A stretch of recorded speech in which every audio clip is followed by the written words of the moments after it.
الله أكبر الله أكبر الله أكبر. Jamaah salat Id yang dirahmati Allah Subhanahu wa taala. Puja dan puji syukur kita kehadirat Allah Subhanahu wa taala. Iman, Islam, kesehatan dan kesempatan juga peluang waktu telah diberikan oleh Allah kepada kita.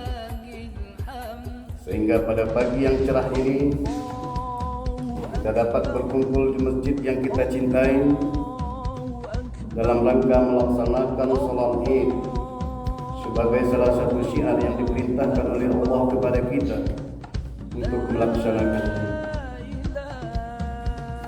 Salawat dan salam kepada baginda Rasulullah sallallahu alaihi wasallam. Allahumma shalli wa sallim alaihi.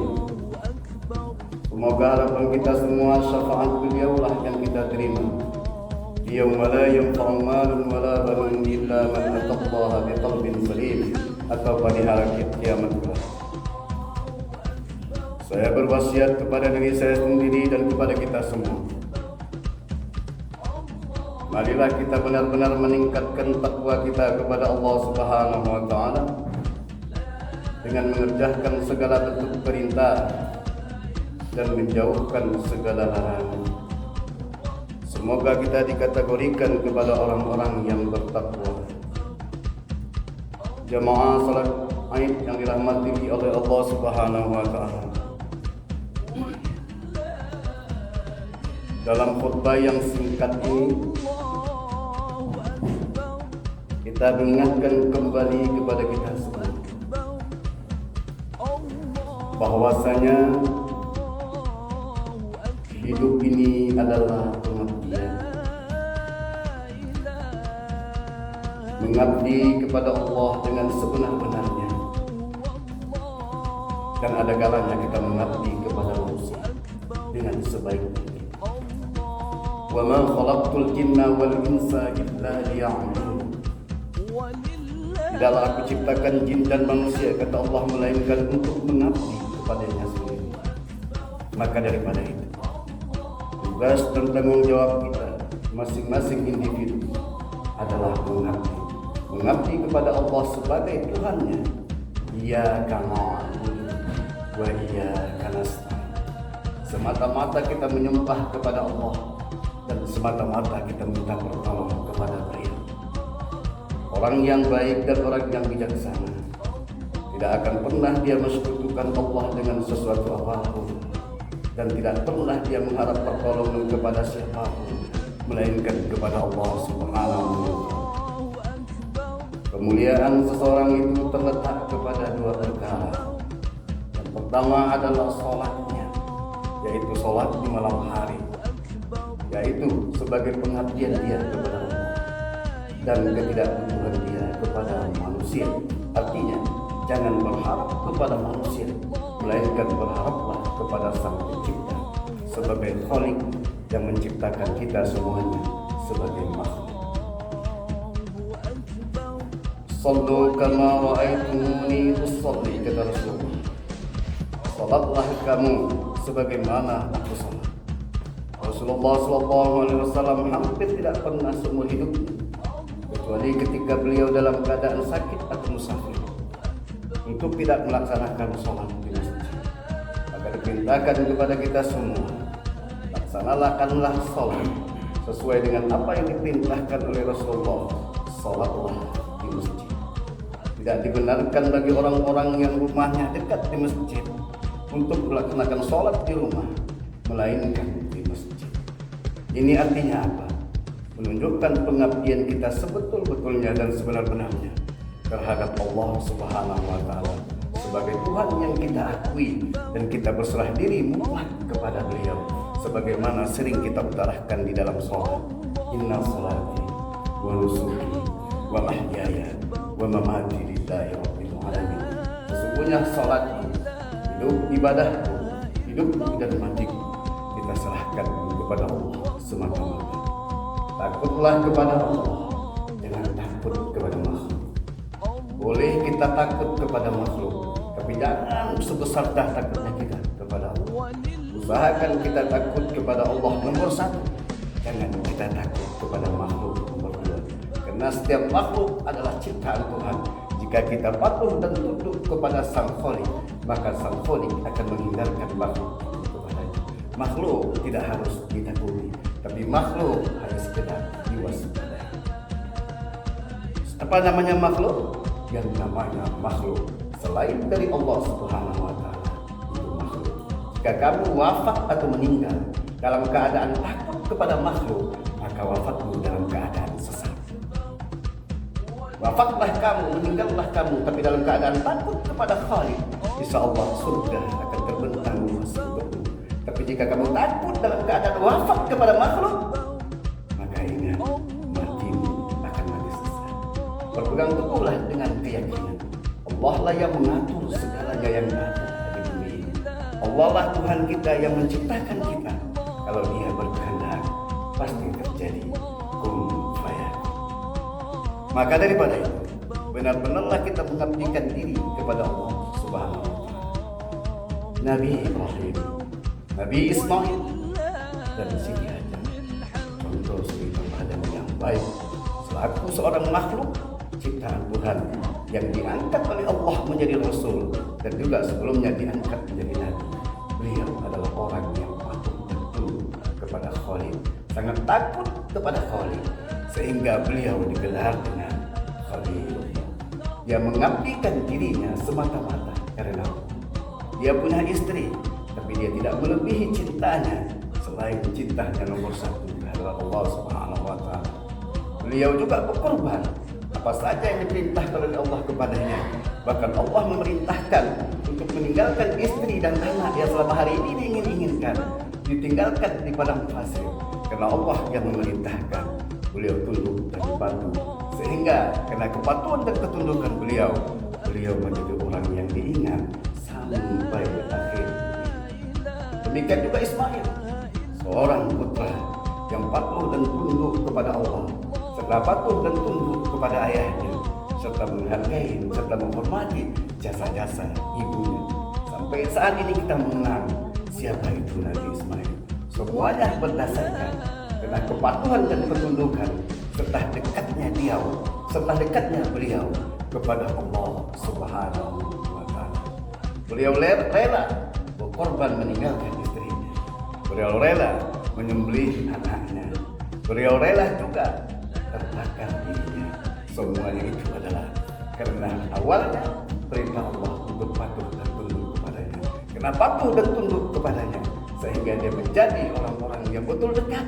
Allah akan balas sesuai dengan kedekatan kita kepadanya. Apa hasilnya? Semuanya sampai saat ini menjadi saudara, menjadi sejarah, dan juga menjadi cerita yang tauladan bagi diri kita semua. Maka daripada itu, menjadilah kita orang-orang yang betul menyembah kepada Allah, takut kepada Allah, dan betul-betul kita serahkan kehidupan kita ini semata-mata karena Allah. Karena semuanya Allah lah yang mengatur. Maka daripada itu, khutbah yang singkat ini, kita juga mengingatkan selain daripada Allah, kepada siapakah kita mengabdi? Kepada orang tua. Antara Allah dan orang tua ibaratkan dua jari, tidak terlalu jauh. Wa'budullah, kata Allah, kamu sembahlah, wala tusyriku bi, jangan kamu sekutukan aku dengan sesuatu. Wa bil walidayni ihsan, berbuat baiklah kamu kepada kedua orang tua. Maaf, antara orang tua dan Allah Subhanahu wa Ta'ala ibaratkan dua jari yang saya katakan. Jangan kamu sholat, tapi kamu durhaka kepada kedua itu. Jangan kamu berbuat baik kepada kedua-dua orang, tapi kamu durhaka kepada Allah Subhanahu wa Ta'ala. Ini juga tidak benar. Wa'budullah, sembahlah dia, wala tusyriku, jangan kamu sekutukan dia. Wa bil walidayni ihsan, berbuat baiklah kamu kepada kedua orang tua. Ridhonya Allah terletak kepada ridhonya orang tua. Target perbuatan kita terhadap orang tua adalah jangan kamu pernah membuat orang tua menangis atau bersedih. Buatlah orang tuamu tersenyum atau tertawa, maka Allah akan tersenyum dan tertawa kepada. Pernah sahabat bertanya kepada Rasulullah, ya Rasulullah, kami Kami ingin orang tua kami ingin Allah hadir di hadapan kami dan Allah tersenyum kepada kami. Maka kata Rasulullah, tak usah susah-susah. Buatlah orang tuamu tersenyum kepadamu, maka Allah akan tersenyum kepadamu. Target perbuatan, jangan pernah kami makan makanan yang mewah, sementara itu bawa makanan yang segala. Jangan pernah kamu berada di bangunan yang mewah atau di rumah yang megah, sementara ibumu atau orang tuamu berada di rumah yang biasa-biasa saja atau di bumi yang mewah. Jangan pernah orang tuamu berjalan kaki, sementara kamu naik kendaraan. Jika seandainya ini terjadi, ini adalah gambaran seorang anak yang berada kepada kedua ibu bapa, kepada masyarakat yang terdekat adalah tetangga. Yang namanya tetangga adalah 40 kiri kanan muka belakang. Maka silakan kamu berbuat baik kepada 40 tetangga yang 40 kiri kanan muka belakang. Rasul telah memberikan ajaran kepada kita. Jika tetanggamu sakit, kamu kunjungi. Jika tetanggamu dalam keadaan musibah atau kemalangan, tidak ada hak waris terhadap tetangga. Cuma tetanggamu lah yang akan memberikan saksi bahwa kamu orang baik atau tidak ke hadirat Allah Subhanahu wa taala.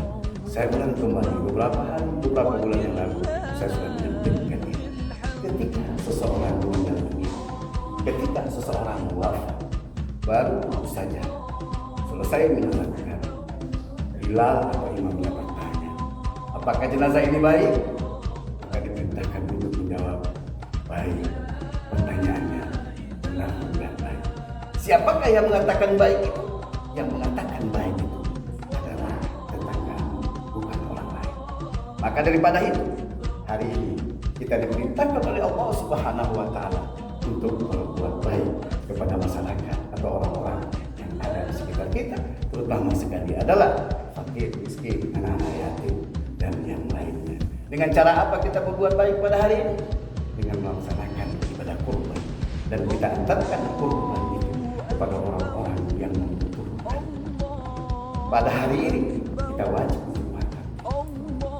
Kita wajib makan 5 kali dalam sebulan, termasuk Idul Fitri, Idul Adha, dan 3 hari tasyrik, jumlahnya 5. Maka pada hari yang 5 ini, selama 1 tahun ini, maka 1 tahun ini kita wajib untuk makan. Maka daripada itu, berilah makan kepada orang-orang yang kurang mampu makan, baik kurang mampu makan yang enak ataupun yang luar biasa. Maka pada hari ini identik bahwa memakan daging itu adalah makanan yang enak. Antarkan kepada mereka. Sampai 3 hari berikutnya kita diperintahkan yang demikian. Jangan buat mereka sedih. Jangan buat mereka melihat iri hati kepada kita. Yuk pada hari ini kita setarakan semuanya untuk makan. Kemudian Rasulullah SAW juga mengingatkan kepada kita bahwa umur kita tidak lama, antara 60 sampai 70 tahun. Jika ada yang diwafatkan di bawah 60 tahun hanya sedikit, jika ada yang diwafatkan di atas 70 tahun itu juga hanya sedikit. Rasulullah mengajarkan kepada kita ada 4 hal.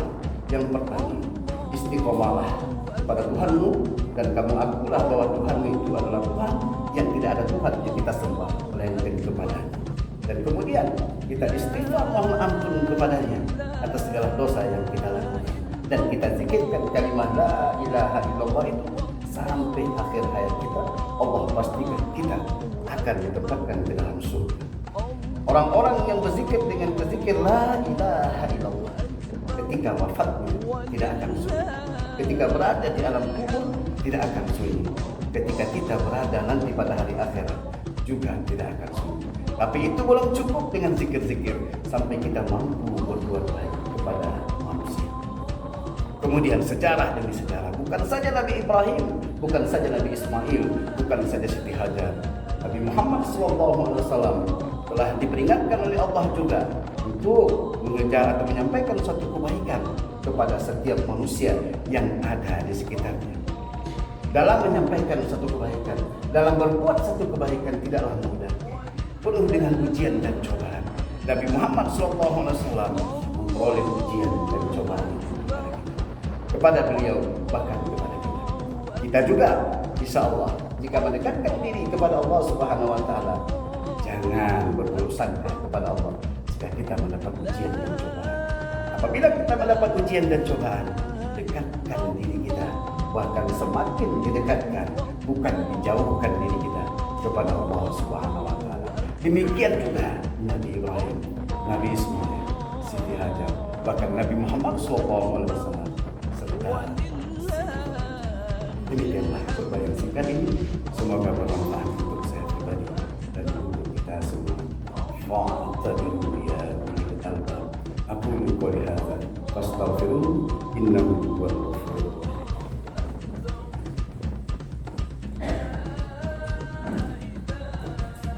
Allahu akbar. Allah